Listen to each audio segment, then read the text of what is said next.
नमस्कार। हिंदी शिक्षण में आप सबका स्वागत है।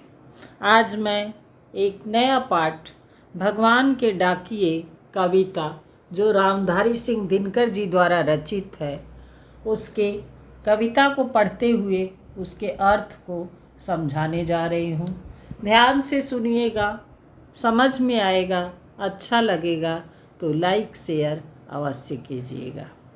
कविता का पहला पैरा है। पक्षी और बादल ये भगवान के डाकिए हैं जो एक महादेश से दूसरे महादेश को जाते हैं। हम तो समझ नहीं पाते हैं मगर उनकी लाई चिट्ठियाँ पेड़ पौधे पानी और पहाड़ बाँचते हैं। अब इस पैरा में बताया गया है, प्रस्तुत पैरा में कवि ने पक्षी और बादल को डाकिया माना है क्योंकि ये डाकिए भी मनुष्य के लिए संदेश लाते हैं। कहना है कि जिस प्रकार डाकिए कवि का कहना है कि जिस प्रकार डाकिए मनुष्य के लिए चिट्ठियाँ लाते हैं और उनमें लिखा सुखद और दुखद समाचार पढ़कर मनुष्य सुखी या दुखी का अनुभव करने लगता है या करता है, ठीक उसी प्रकार पक्षी और बादल भी भगवान के डाकिए हैं। ये डाकिए भगवान द्वारा भेजे गए संदेश लेकर आते हैं और इन डाकिए का क्षेत्र विशेष नहीं होता।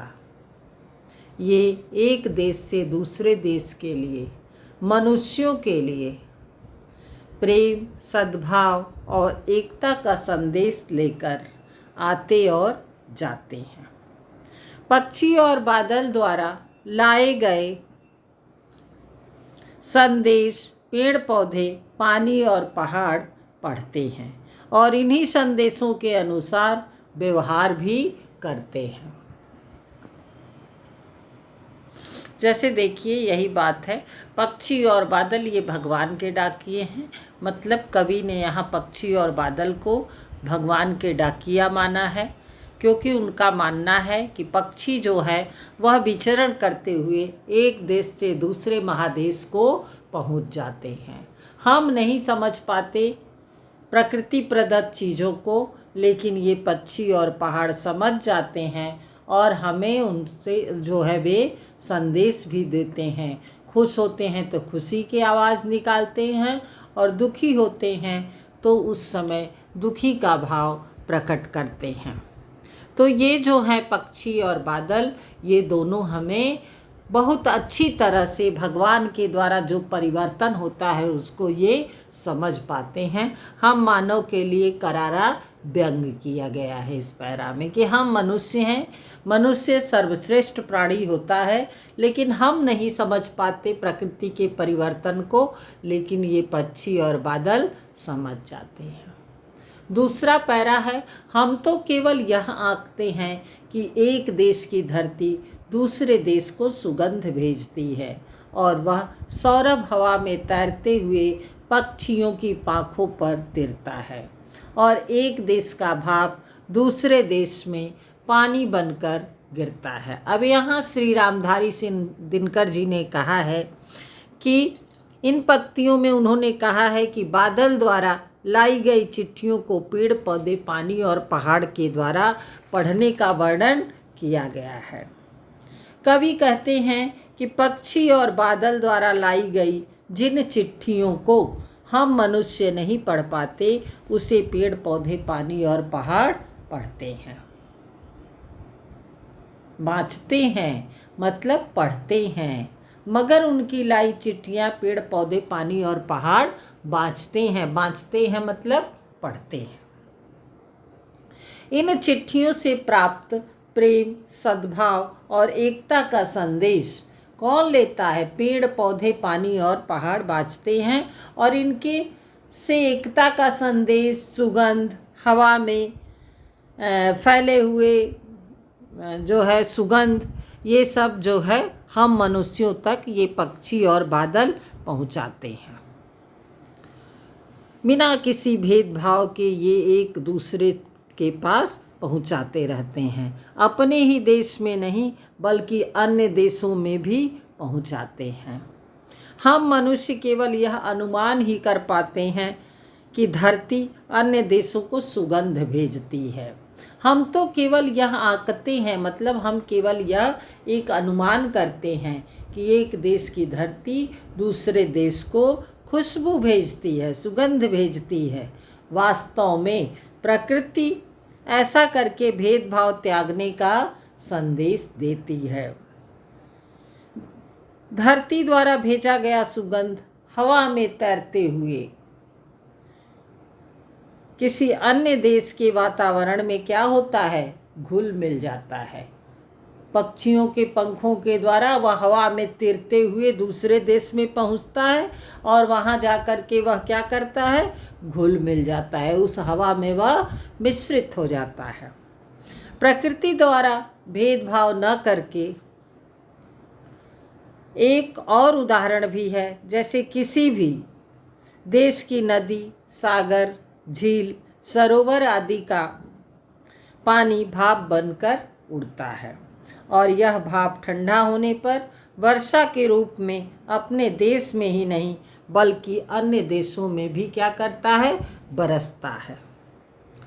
अब इसका जो है विशेष क्या होगा, इसमें विशेष बातें क्या कही गई है। श्री रामधारी सिंह दिनकर जी ने इस कविता के माध्यम से बिना भेदभाव के कार्य करने का संदेश दिया है। भाषा सरल, सहज और देशज शब्दों से युक्त है। दूसरे देश की पक्षियों के पंखों पर में अनुप्रास अलंकार है। आइए इस पाठ से कुछ अति लघु प्रश्नों को आपको मैं पूछती हूँ, उत्तर भी मैं बताऊंगी। जैसे प्रश्न हो सकता है, भगवान के डाकिए कविता किसके द्वारा लिखी गई है? आप उत्तर बताएंगे कि इसका उत्तर होगा भगवान के डाकिए कविता श्री रामधारी सिंह दिनकर जी द्वारा लिखी गई है।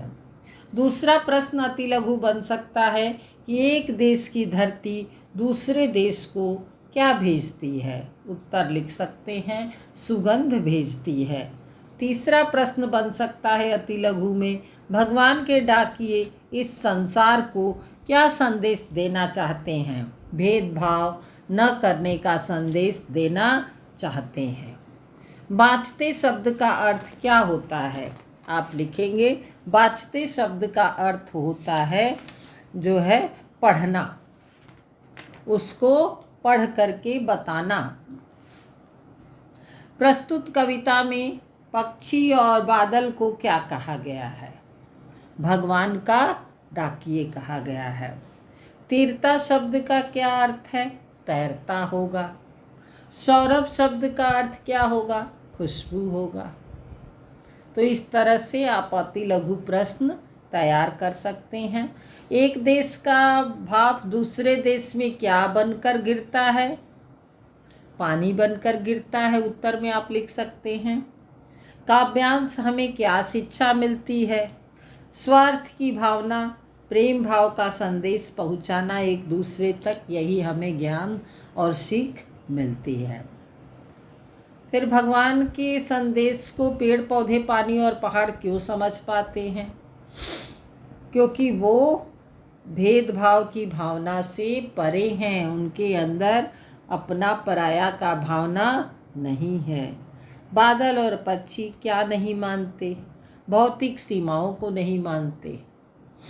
जो सीमाएं बनाई गई है, जैसे हम लोग हैं तो हमारे लिए सीमा है, घर में कहाँ तक क्या करना है, स्कूल जा रहे हैं वहाँ क्या करना है, तो हम सीमाओं के अंतर्गत रहते हैं और नियमों में रहते हैं।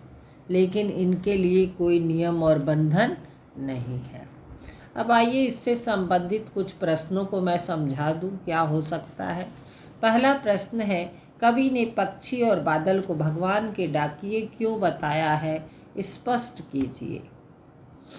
आप लिख सकते हैं उत्तर में, भगवान के डाकिए इसलिए कहा है क्योंकि जिस प्रकार डाकिए संदेश लाने का कार्य करते हैं उसी प्रकार पक्षी और बादल भगवान का संदेश हम तक पहुंचाते हैं, और हम उनके लाए संदेश को हम भले ही न समझ पाएं, परंतु पेड़ पौधे, पानी और पहाड़ उन्हें भली प्रकार से पढ़ लेते हैं और समझ लेते हैं। जिस तरह से पक्षी और बादल दूसरे देश में जाकर भी भेदभाव नहीं करते, वैसा ही आचरण हमें करने का संदेश दिया गया है। दूसरा प्रश्न है, पक्षी और बादल द्वारा लाई गई चिट्ठियों को कौन कौन नहीं पढ़ पाते हैं, सोच कर लिखिए। आप लिख सकते हैं कि उनके चिट्ठियों को पेड़ पौधे, पानी और पहाड़ पढ़ सकते हैं, क्योंकि वो सद्भावना का संदेश लेकर आते हैं। इस पर अमल करती नदियाँ भी इसको समान भाव से समझ जाती हैं और सबको वो समान रूप से पानी अपना बांटती हैं। पहाड़ भी समान रूप से सबके साथ खड़ा रहता है। पेड़ पौधे समान भाव से अपने फल और सुगंध को बांटते हैं, कभी भी वो किसी के साथ भेदभाव की भावना नहीं रखते। अब आपका एक क्वेश्चन और है, एक देश की धरती दूसरे देश को क्या भेजती है, इसका आप स्पष्ट कीजिए उत्तर। ये भी है एक क्वेश्चन। पक्षी और बादल में चिट्ठियों में पेड़ पौधे, पानी और पहाड़ क्या पढ़ पाते हैं। इसमें आप लिख सकते हैं कि पेड़ पौधे, पानी और पहाड़ जो है निम्नलिखित भाव इसमें मुखरित हो रहे हैं। पहला हो जाएगा, पक्षी और बादल प्रेम, सद्भाव, एकता के संदेश एक दूसरे तक पहुंचाते हैं। दूसरा हो जाएगा, प्रकृति देश देश में भेदभाव नहीं करती। एक देश का उठा बादल दूसरे देश में बरस जाता है। तीसरा हो जाएगा, पक्षी और बादल द्वारा लाई गई चिट्ठियों को पेड़ पौधे, पर्वत आदि पढ़ पाते हैं। तो इस तरह से आप इसके सभी उत्तर लिख सकते हैं, आप पॉइंट में बना करके। अब इसके बाद आपको चैप्टर समझ में आ जाना चाहिए। अगर नहीं आया होगा तो आप फिर मैसेज करिएगा। मैं एक एक क्वेश्चन को अलग अलग से करके समझाने का प्रयास करूँगी। वैसे इसमें ऐसा कुछ नहीं है, पक्षी और बादल के द्वारा मानव पर करारा व्यंग किया गया है कि ये पक्षी और बादल हमारे जो है हर चीज़ों को समझ जाते हैं, समानता का भाव रखते हैं, लेकिन हम मानव इसको नहीं समझ पाते। यही बात इसमें उल्लेख किया गया है। धन्यवाद। फिर मिलते हैं अगले विषय के साथ अगले वीडियो में। अगर समझ में आ गया होगा आप लोगों को यह पाठ, तो प्लीज़ आप इसे लाइक करिएगा, शेयर कीजिएगा और अधिक से अधिक लोगों तक पहुंचाइएगा। और चैनल पर यदि नए होंगे तो सब्सक्राइब अवश्य कीजिएगा। फिर मिलते हैं अगले विषय, अगली वीडियो के साथ।